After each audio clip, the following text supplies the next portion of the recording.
यार दोस्तों, ये दूसरा पार्ट है मेनिंजाइटिस का। आई होप आपने इसका पहला पार्ट देखा हो।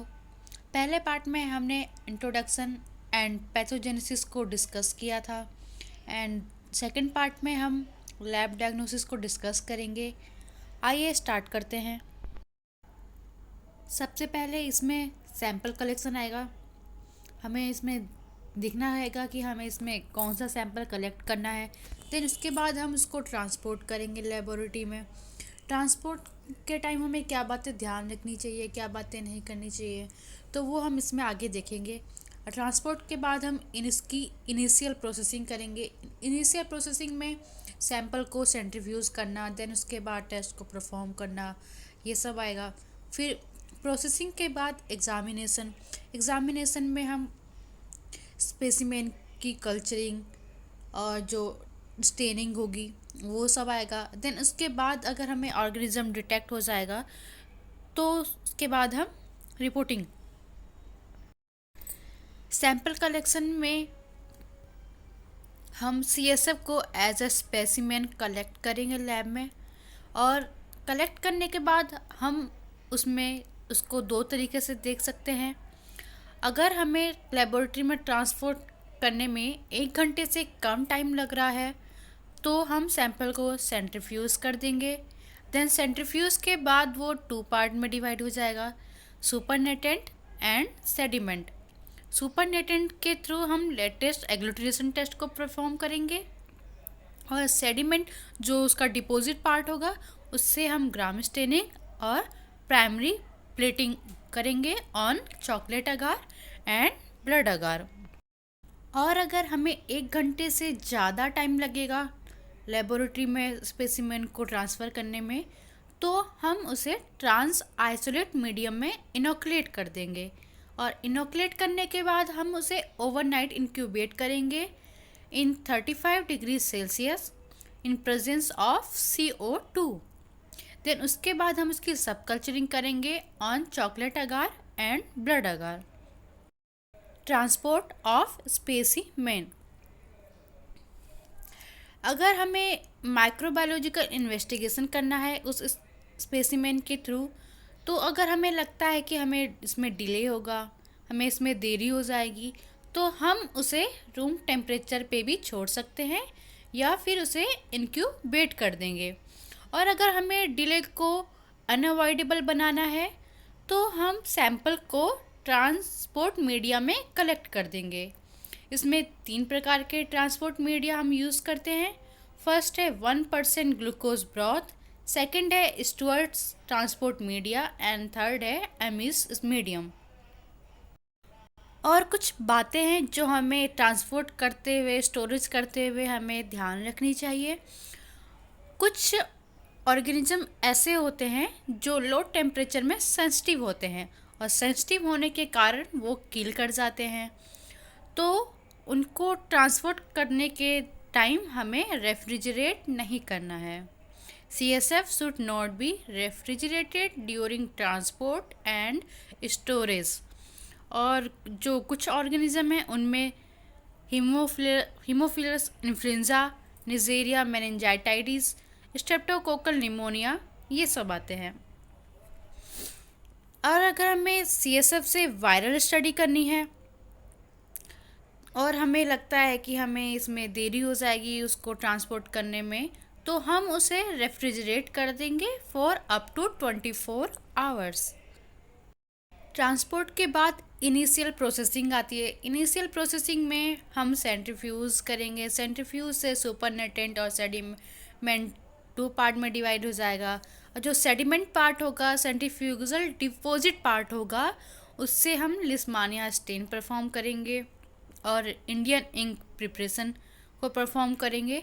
ध्यान रखेंगे लेटेस्ट एग्लूटिनेशन टेस्ट के लिए हम सुपरनेटेंट पार्ट को यूज़ करेंगे। तो कुछ इसमें स्टेन्स होती हैं जो हम इसके एग्जामिनेशन के लिए यूज़ करते हैं। फर्स्ट है लिस्मानिया स्टेन। लिस्मानिया स्टेन के लिए हम सेडिमेंट पार्ट को यूज़ करेंगे, और लिस्मानिया स्टेन के थ्रू हम पॉलीमॉर्फो न्यूक्लियर ल्यूकोसाइट को लिम्फोसाइट से डिफ्रेंशिएट करते हैं। तो अगर इसका यूज़ पूछा जाए तो इसका यूज़ हम बताएंगे, it differentiate polymorphonuclear leukocyte from lymphocyte. हमने पहले पार्ट में हमने ये देखा था कि पॉलीमॉर्फोन्यूक्लियर ल्यूकोसाइट्स वो हमें कब दिखती है, in case of pyogenic meningitis, और लिम्फोसाइट हमें कब दिखती है, in case of aseptic meningitis. Second stain है इंडियन इंक प्रिपरेशन। इसको हम यूज़ करते हैं to demonstration of capsule in cryptococcus नियोफॉर्म।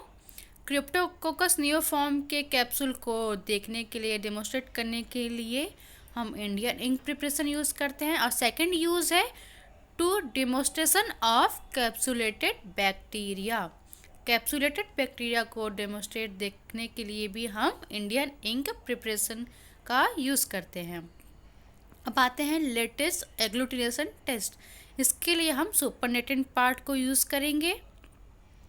ये सेंसिटिव होता है, सिंपल रिलायबल टेक्निक होती है to detect antigen in CSF।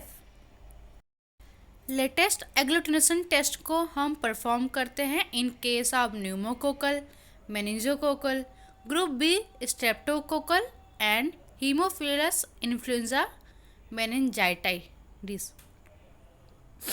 कोगुलेटिनेशन test, it is used for detection of antigen in CSF in meningitis। ये CSF में एंटीजन को डिटेक्ट करने के लिए यूज्ड होता है in case of haemophilus influenzae, pneumococci, मेनिंजोकोकाई, salmonella species and streptococci etcetera. Antigen detection, detection of soluble antigens of S pneumoniae in CSF।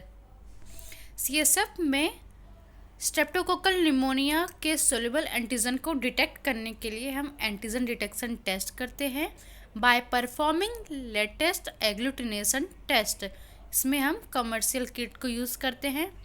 Then PCR को हम यूज़ करते हैं for gene coding of न्यूमोलाइसिन।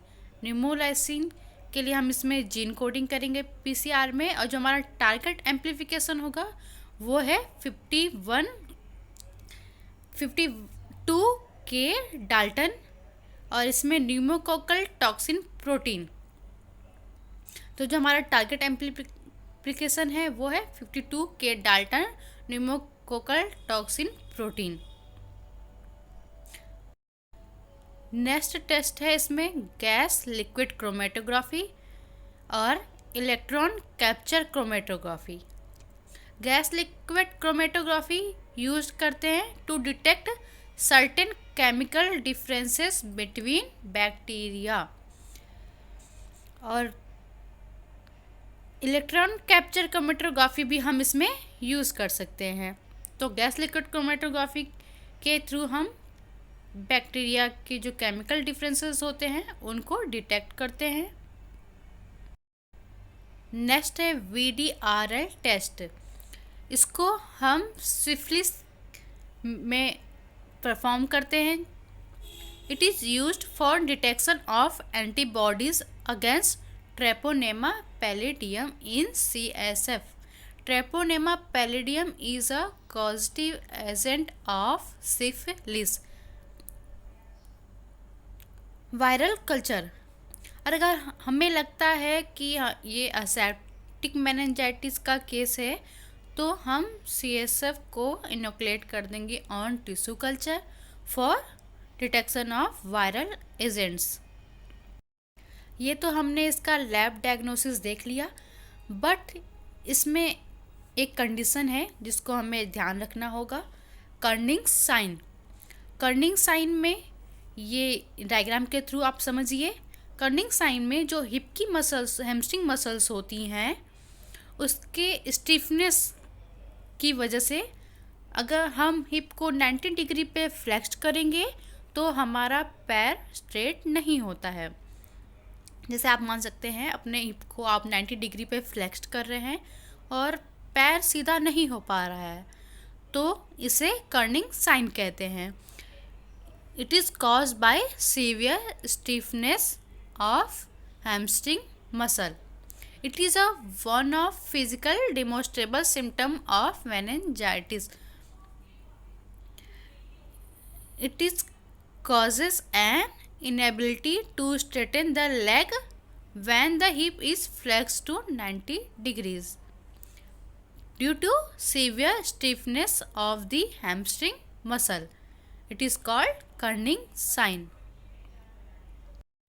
We celebrate World Meningitis Day on 24 April. It is a national day. Thank you so much for watching this video. I hope आपने पहला video देखा हो और इस सेकंड वीडियो को भी आप उतना ही लाइक करेंगे, तो लाइक और सब्सक्राइब करना ना भूलें। Thank you so much.